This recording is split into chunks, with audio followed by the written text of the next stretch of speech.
This is the day that God has given us. Let us rejoice and be glad that we're in it. And I would like to say thank you to the online people that watch us from week to week. They're a bit frustrated because we haven't quite sometimes got the camera fixed where it's supposed to be. And we're walking out of camera as well. But at any rate, we will try to remember there's a camera there. They can hear us anyway. And so we welcome them. We welcome you. And I'd like to tell you God loves you. So do we. Give your neighbor a hug and a shake and say, I'm glad that you're here. I'm glad that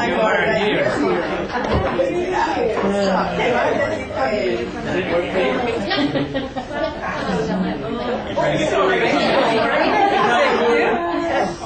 Here we go.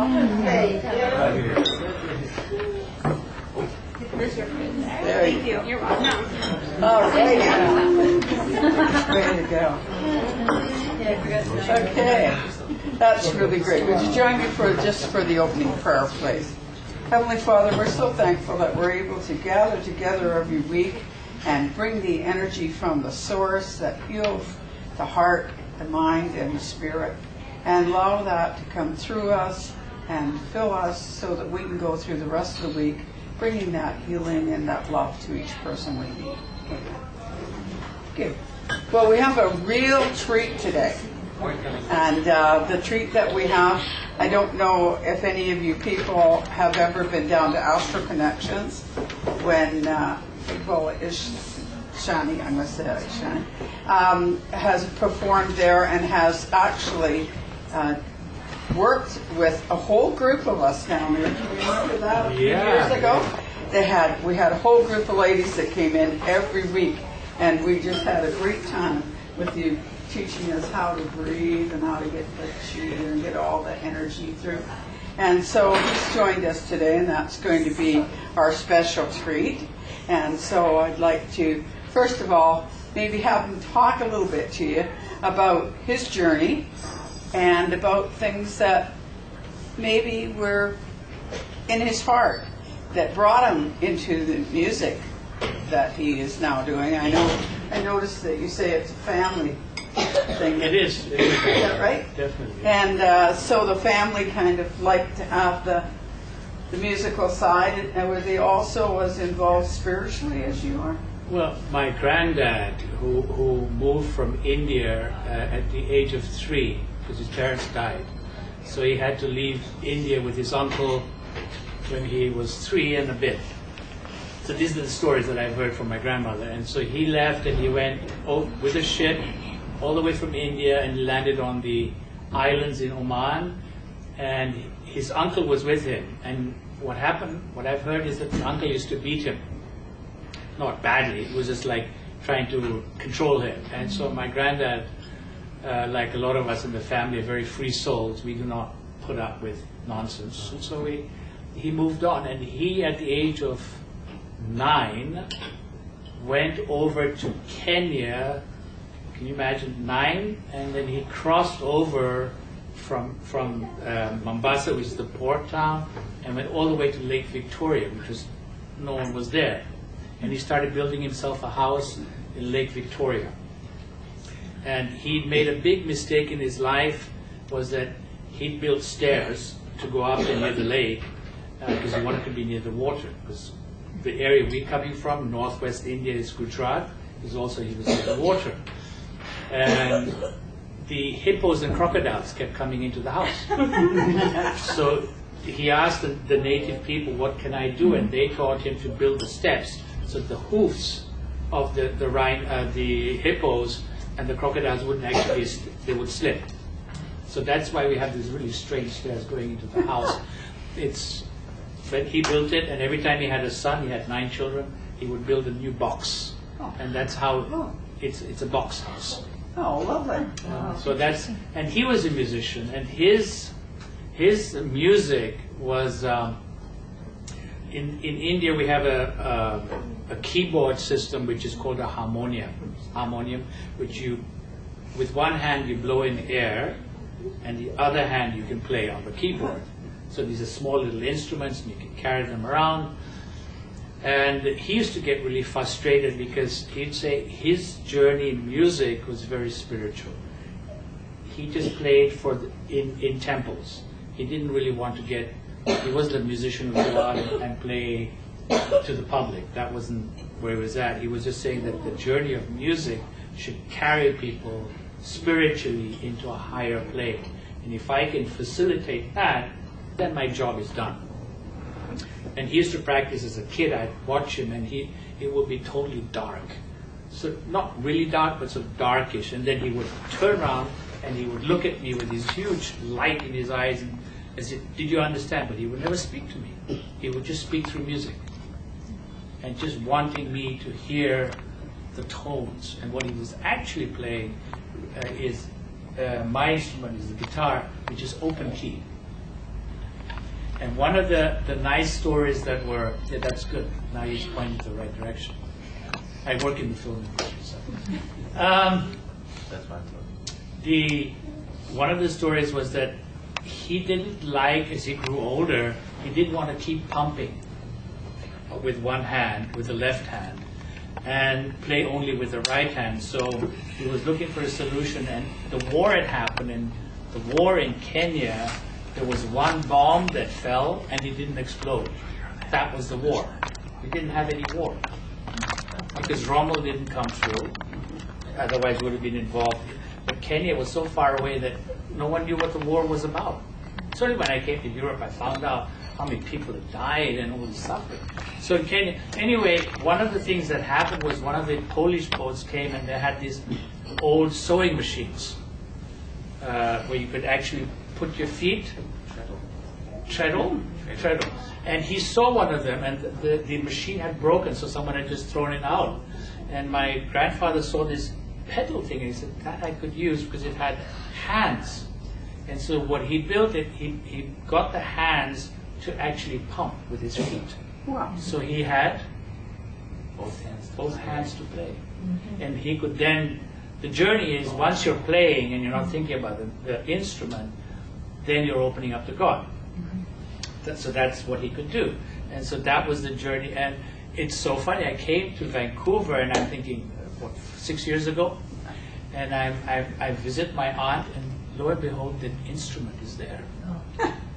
And I said, how did that happen? She said, oh, I couldn't get rid of my dad's stuff. And so she carried this all the way here. All the way here. And the kids had, of course, broken the keyboards, but there you go. That's part of our journey. So that's my grandfather. And my father was a singer. My mother used to sing, but she was shy. She didn't like singing. I think when I was in her belly, she was singing a lot. So I remember her voice being very sweet. But my father would get up in the middle of something and start singing because he felt people were getting angry or agitated. He would just get up and sing. And he would sing the old classic stuff from India. Right? So that was my family's journey. And my journey is that I was, if I may just tell a little bit about myself, I was born in Kenya, but not in Kisumu on the Lake Victoria. My father moved to the main town, which was called Nairobi, and that's where I grew up. That was home for me. And we were living near a forest. It was wild, but it was great. We would have to walk to school. There was no buses, no car, a few cars, no television, no nothing. It was really a very basic life. And it progressed. And we would tell little stories with music. That's how I got into music, telling little stories, about what was happening. The monkey would tell a nice story, how it could not eat that day, and so we try and find how this monkey would then come and find nutrition that would feed it to be healthy. And I think this is how my journey started into traditional Chinese medicine, into the Ayurvedic systems, which is with nutrition, and so that's how I ended up doing. Anyway, so to continue, I grew up and I was a tour guide. I love nature. And so I used to take, as a teen, I would take about his age, no, a little bit older, I would take people around the whole of Africa, or East Africa. It was huge distances. And I would show them the wild animals.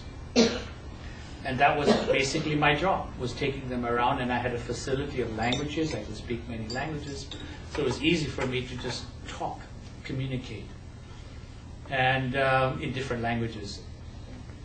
And one day one of my uncles said, "Why don't you get a proper license, a certificate to be a tour guide?" And I said, "I'm already a tour guide.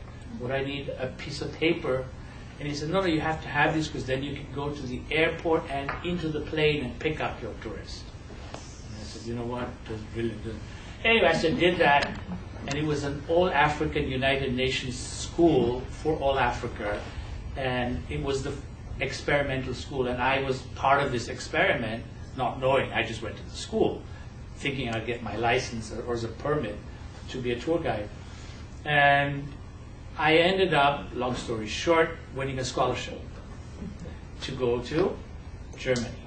So I spent, I did my scholarship, and before I finished, German television was starting to build 60 teams to go around the world to film all kinds of different ethnic groups, like the Maoris and the Maasais, which are Maasais, and all the different people. And our job was to go to all these different countries, record their stories.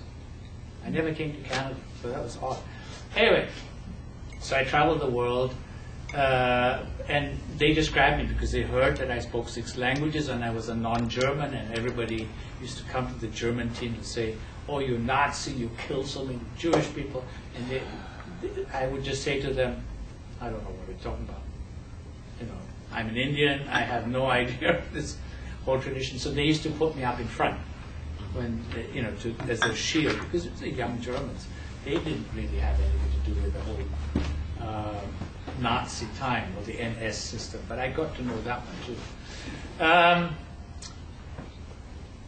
I ended up working for the biggest digital center with Berlusconi, Silvio Berlusconi, who was the leader in Italy, or was, most corrupt guy I ever met, but he was part of our group. And then there was a guy called Rupert Murdoch. I don't know whether you know him. Murdoch was massive.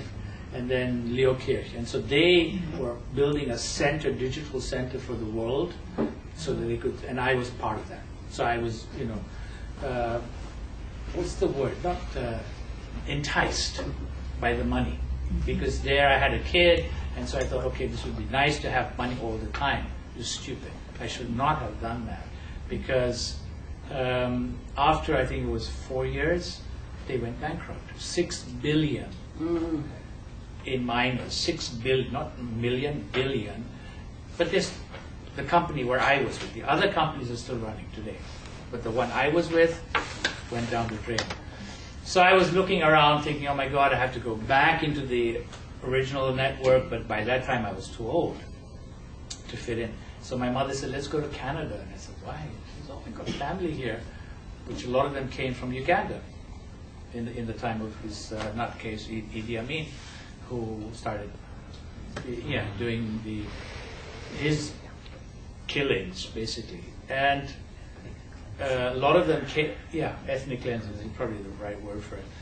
I don't know how these people come about, but this seems to be happening all the time.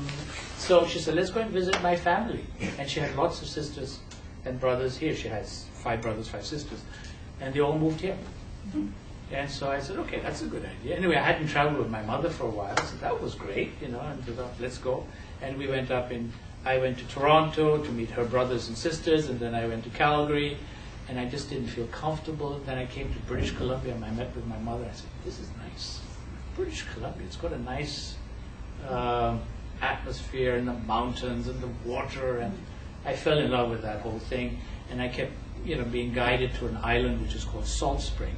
I felt that was like a really beautiful healing spot. And that was, I would say, my birthplace in Canada is Salt Spring Island. Because the people, the community just grabbed me and basically hugged me, or carried me. I would think, oh, I really would like to eat with some people, and all of a sudden there'd be people that said, come and eat with us. It was really odd, Oh, I'm looking for this. Boom, it would appear. It was like spirit was carried. Manifesting. Yeah, manifesting. And then a lot of them said, the community, you won't be able to survive in Salt Spring Island. You have to go to the main place, Vancouver. and make a life. And when you have lots of money, come back to the island. That's what we all done, right? And I thought, okay. And so this is what my journey has been. It's been very difficult or challenging here because getting into the system here is really hard. Like I'd walk on the seawall here, and in Salt Spring, people will come and hug you, right?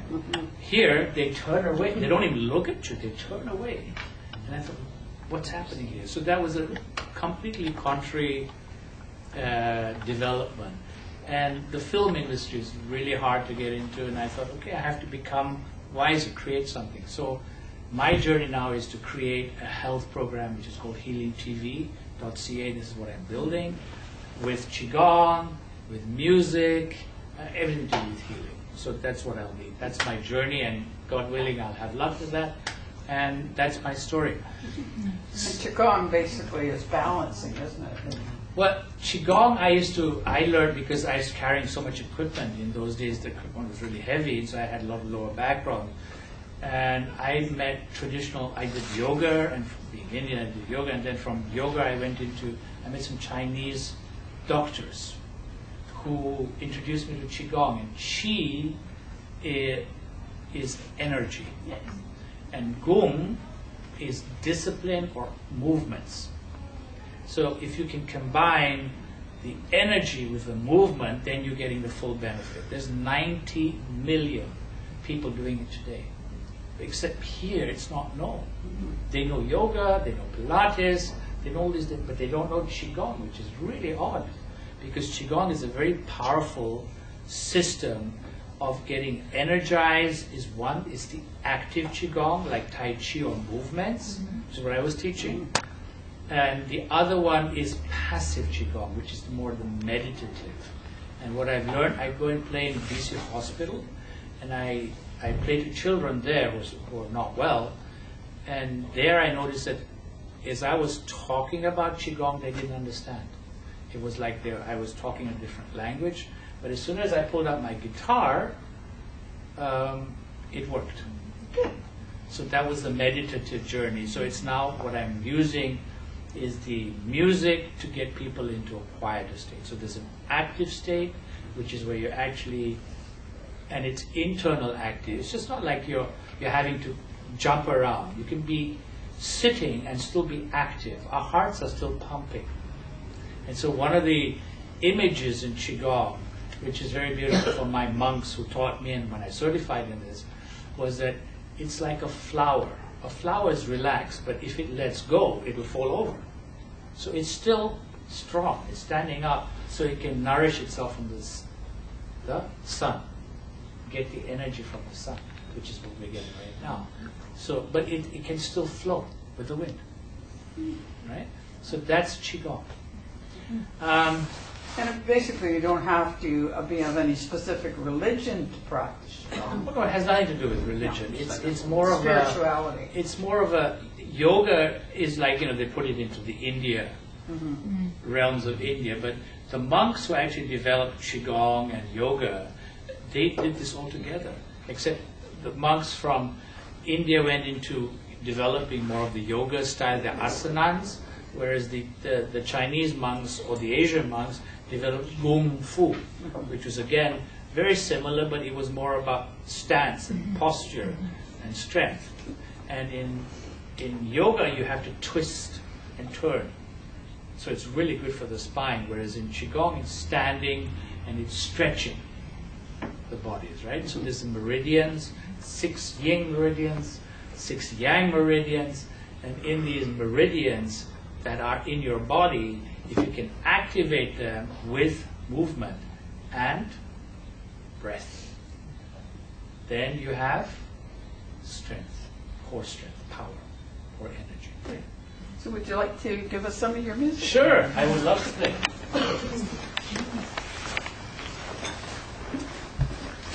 So usually what I end up doing, drinking coffee, is asking you to go into your own prayer, whatever your prayer is, whatever keeps you into your meditative state. So you close your eyes you breathe, you become aware of your breath. Really important is I'm going to teach you a little bit of Qigong, which is Yong Chuang points. Yong Chuang points are in reflexology, are the kidney one, which is at the base of your foot. If you were to switch off a cigarette, what's the word? If you were going to... Butt it out. As an ex-smoker? Yeah, you can butt it out. Butt it out. Okay. So if you're going to butt this cigarette out forever, in your case, then that's the point. That's the ball of the foot where you would use. That is a Yong Chuang point, or K1, kidney one. So a lot of people tend to, when they sit, they tend to twist their legs or not. And the other thing is to keep your spine straight. Don't allow it to drop. But I'm not talking about military. I'm not talking about, a lot of people I say, sit straight and stand, and they do this, and I think, where are you going with this? All the strain is going into the neck, and that's not the idea. The idea is to keep the spine, the vertebrae, the spine, the carrier of the message from the body, the lower body to the upper body, the brain. That's your spine. If you look at it that way, then it's easy for that breath, that energy to go over to your brain and start cleansing or detoxing your brain and your body. All right? So your feet should be on the ground. Your spine should be straight. Okay? What else could you be doing? Breathing. Thank you. Your breathing should come from a lower space, which is what they say is the dantian, is just underneath the navel, is an energy center in the Chinese medicine. In the Indian system, my people have the chakras. Very similar, but the Indian people they have 7. Right? The Chinese have, does anyone know? Could be a free trip to the Bahamas if you know. 12. 16. 3. It's really easy. It's 3. All right? So you just have to tune into 3 areas. So one of these areas is when you're breathing, is I ask people to put their hands on just underneath their belly. Right? Some people like to keep, when they're receiving God's energy, they keep the palms open for healing. But what I would like you to do is put that energy into you, because you have to heal yourself first to be able to give to others. Right? And we keep forgetting this. We keep giving, and then we find we're lacking in energy. Qigong is about energy, right? So what I'm teaching is about energy and healing. So heal yourself. Take this time for your own healing. And it becomes really simple after that to feel energized. It's just the palms of your hands. All right, so let me repeat.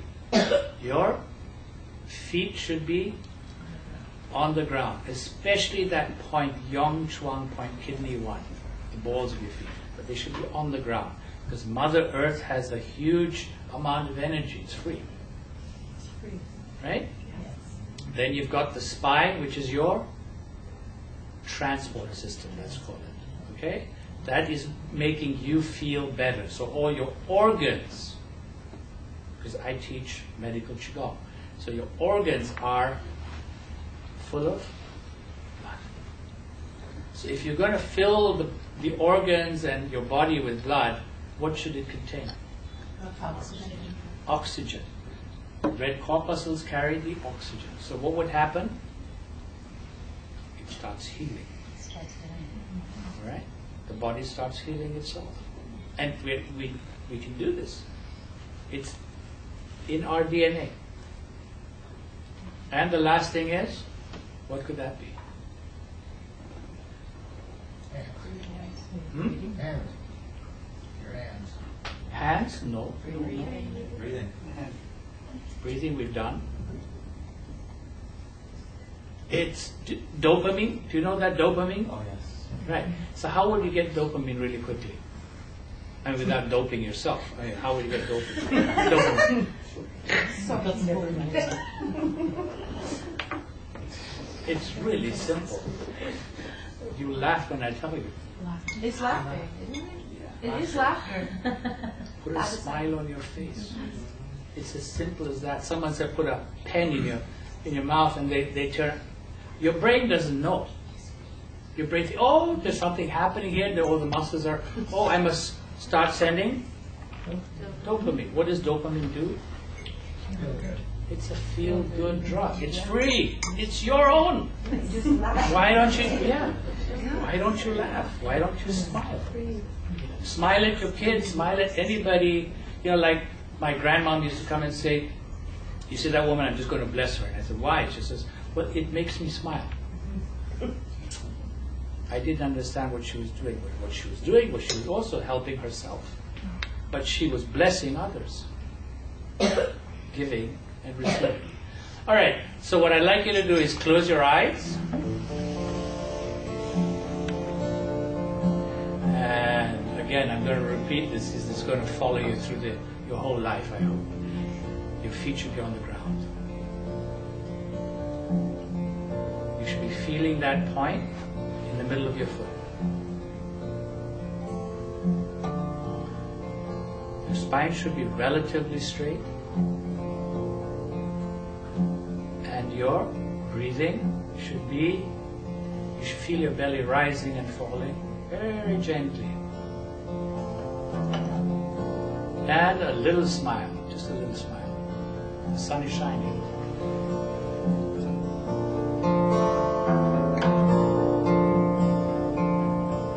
You know, it's time to close your eyes. You know, it's time to breathe in, sigh, and you know,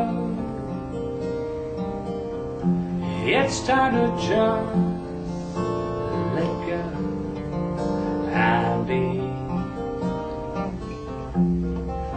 Oh, in the flow and be and be in the flow. Tu sais que je t'adore. Tu sais que je t'adore. Comment regarde des dents dans les yeux. Tu sais, ça m'apprend mon cœur. Ça m'apprend mon cœur.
love, you know, and just gently breathe in. There I saw a light shining. Oh, you gotta live consciously on earth. And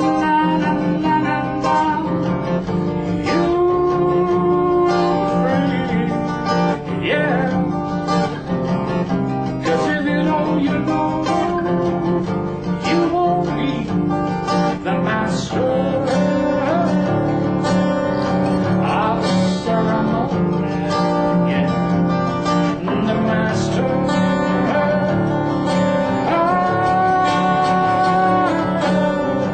of ceremony.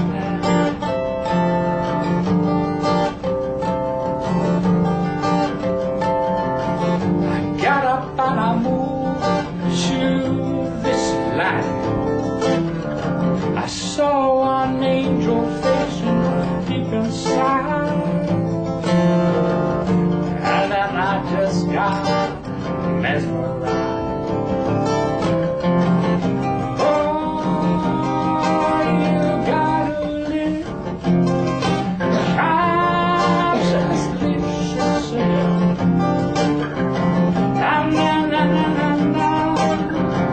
You'll be free, yeah. 'Cause if you don't, you know, you won't be the master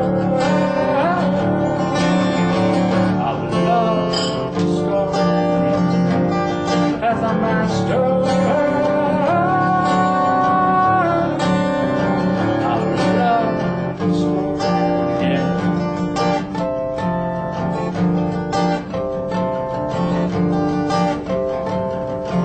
I got up and I moved.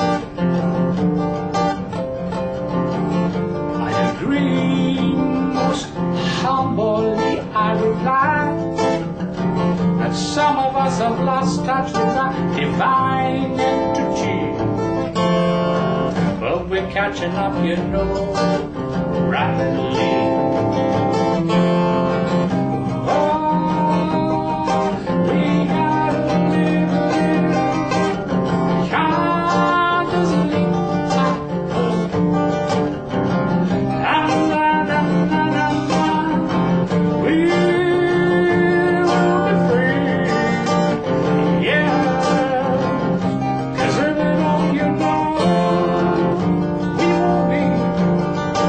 Master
go. Thank you.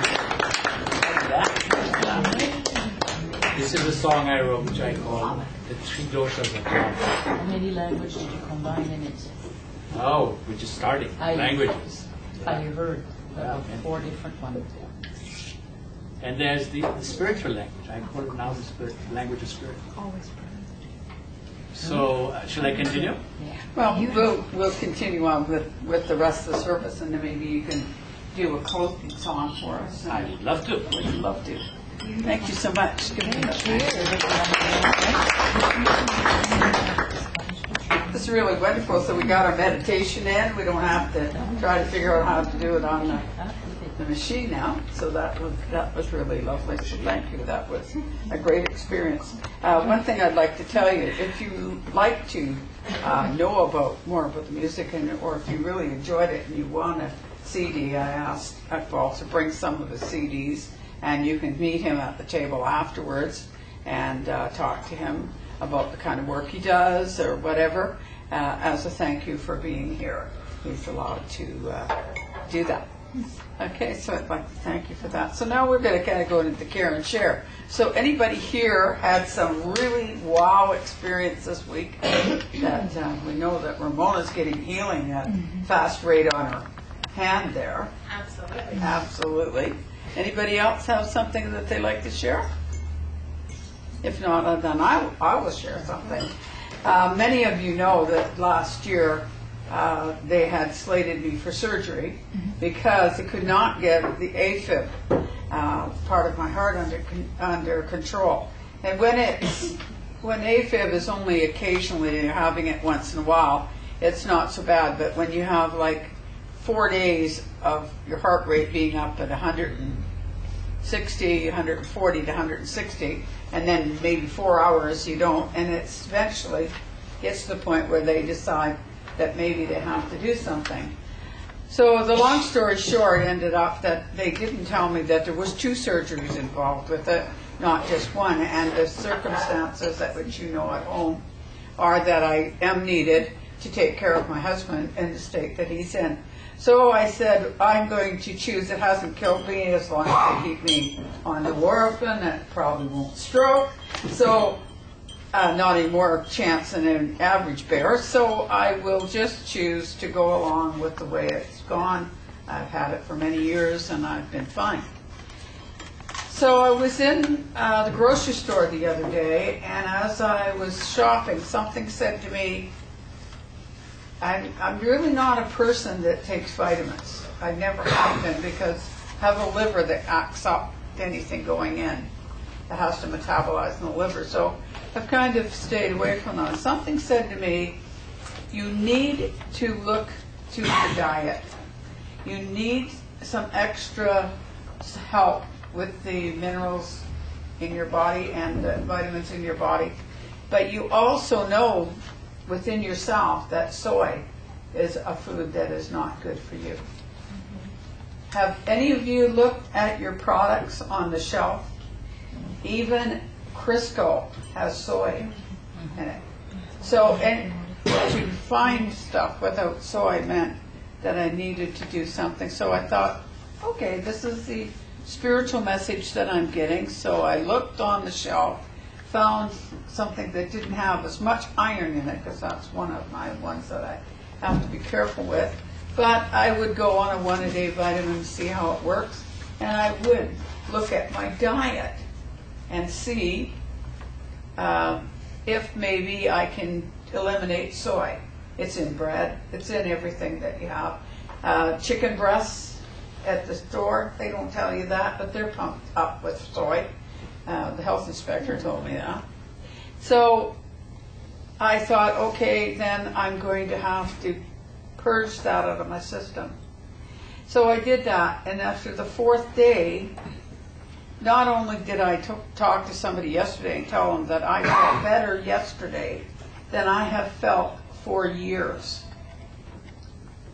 Absolutely better than I felt for years. This isn't something I would tell somebody else to do. This is something that you've got to listen to yourself.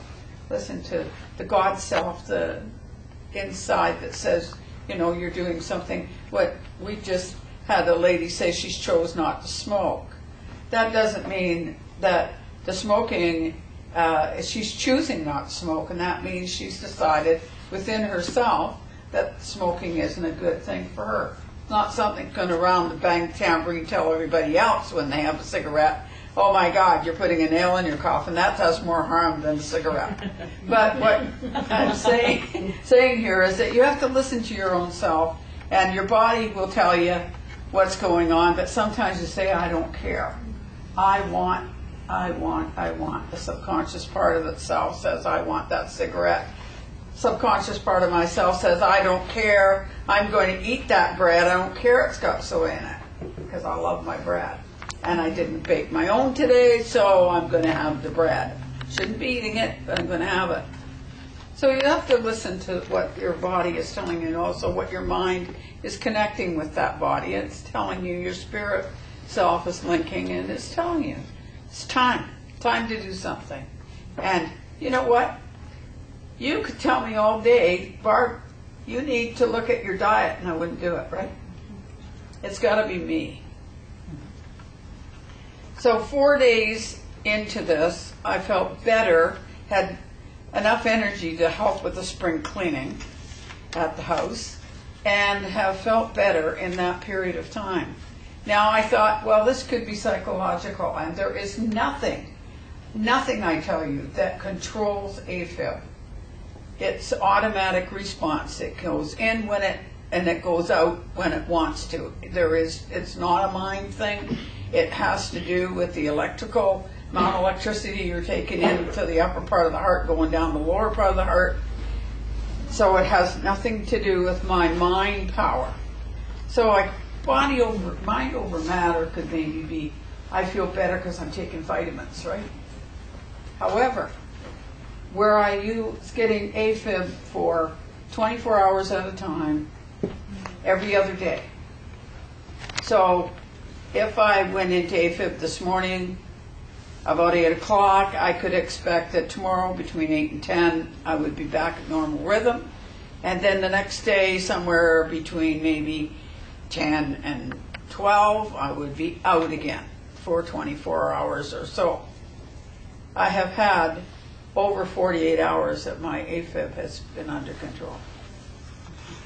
So it makes me wonder if maybe we don't ignore a lot of times what we're being told. We ignore it because I love chocolate. How many here love chocolate? I love chocolate. Man, I'm a chocoholic. I worked in a candy factory at 15 years old. My dad said, good, you'll get sick of chocolate. It was Jenny Lynn's in Toronto. I'll give them I don't know if they're even in business anymore. We had chocolate coming out our eyeballs. They always had ones that they threw out as culls, and we could eat all we wanted. And that Friday we could buy these great 5-pound boxes for 50 cents. I don't know about the weight. I don't think I gained any weight. I was so active. I didn't gain any weight, but lost 2 teeth over it. Got cavities in 2 of my teeth over it. It pulled out, but I had to get them filled. Cavities definitely. You know what? suck. I still love chocolate. I still love chocolate, and I keep trying to convince my mind that it has all 4 food groups. It's got to be good for me. It's everything.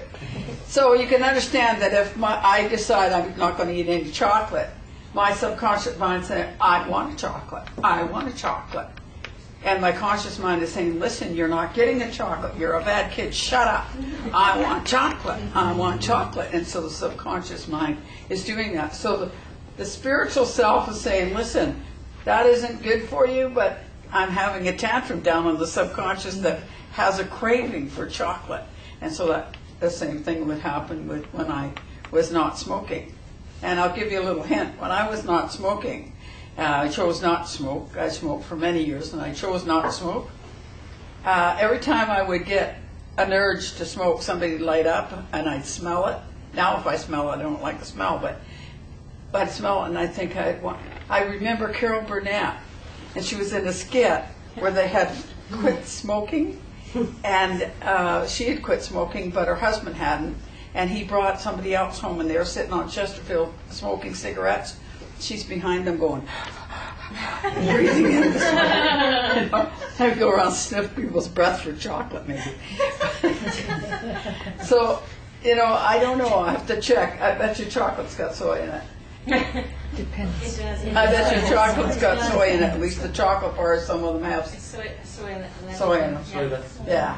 yes. And so now that I've kind of cut soy out of my diet, I'm kind of thinking, you know, if that's the case, and that heart rate is doing what it's doing, because it has nothing to do with me. It has to do with what's going into that body this time, and what's the body's reacting to that. Something in my body saying, I don't like what you're doing, I don't like what you're doing. If this is where the key is, you know, sometimes we maybe need to listen a little bit more to our spiritual self. So that's my care and share for today. So I have limited myself now because I didn't check chocolate. I make my own chocolate, so I don't know if the wafers have less soy than some of the chocolate bars. But I limit myself to what I call toads. They're like homemade turtles. I limit myself to one of those a night. Right? One of those a night. I spoil myself. I might get rid of that one too, but who knows? I don't think so. But at any rate, that's my care and share, and I hope that helps you guys with it. And I know the meditation certainly helps, doesn't it?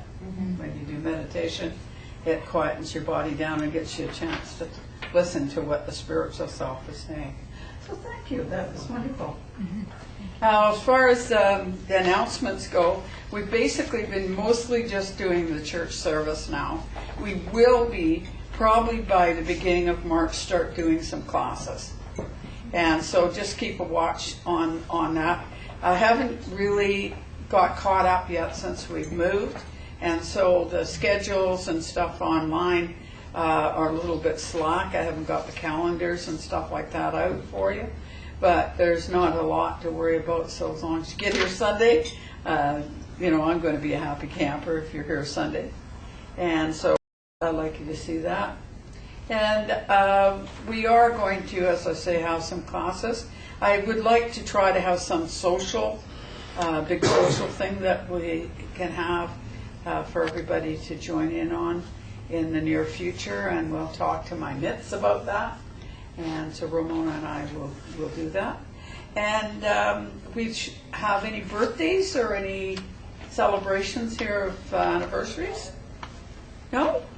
What about the online people? They must have. I think we can sing the happy birthday song? Okay. Who can start it off? Happy birthday, we love you. Happy birthday, and may all your dreams come true.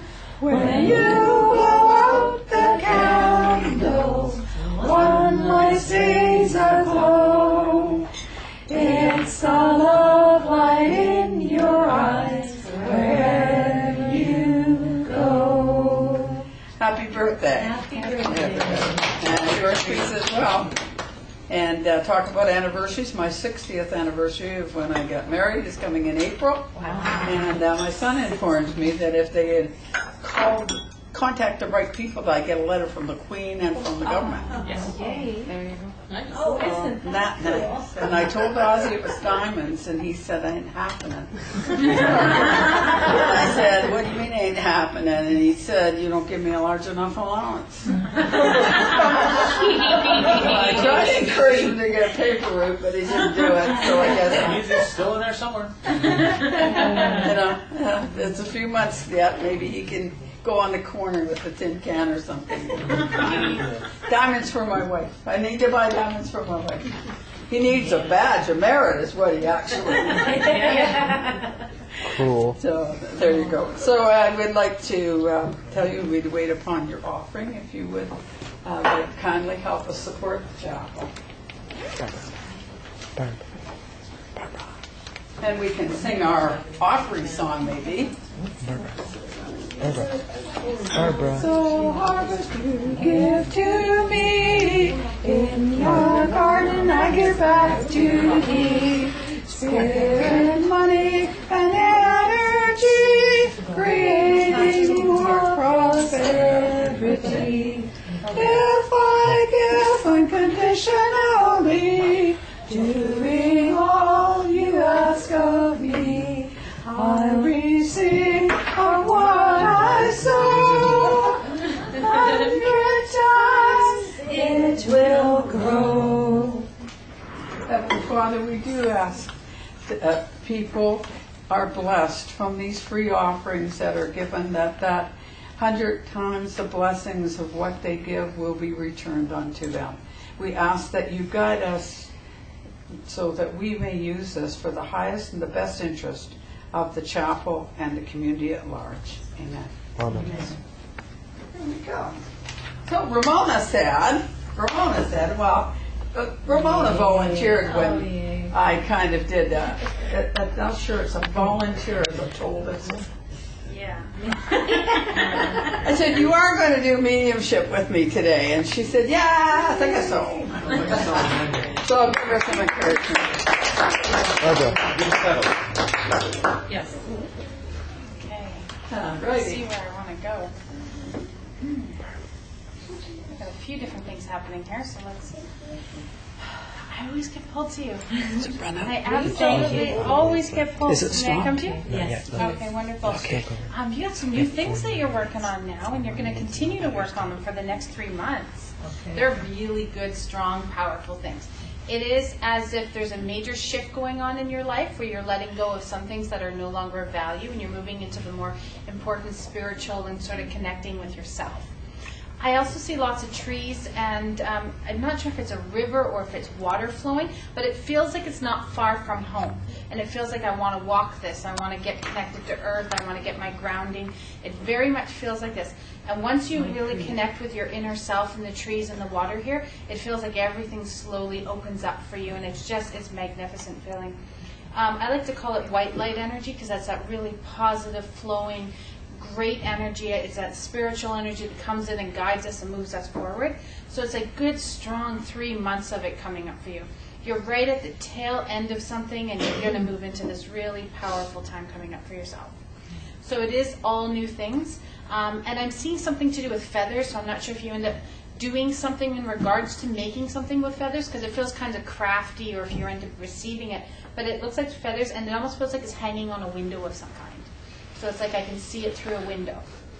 But it feels like it's it almost feels like gift, not gift giving, but gift giving to something bigger than yourself. Do you understand? Mm-hmm. Wonderful.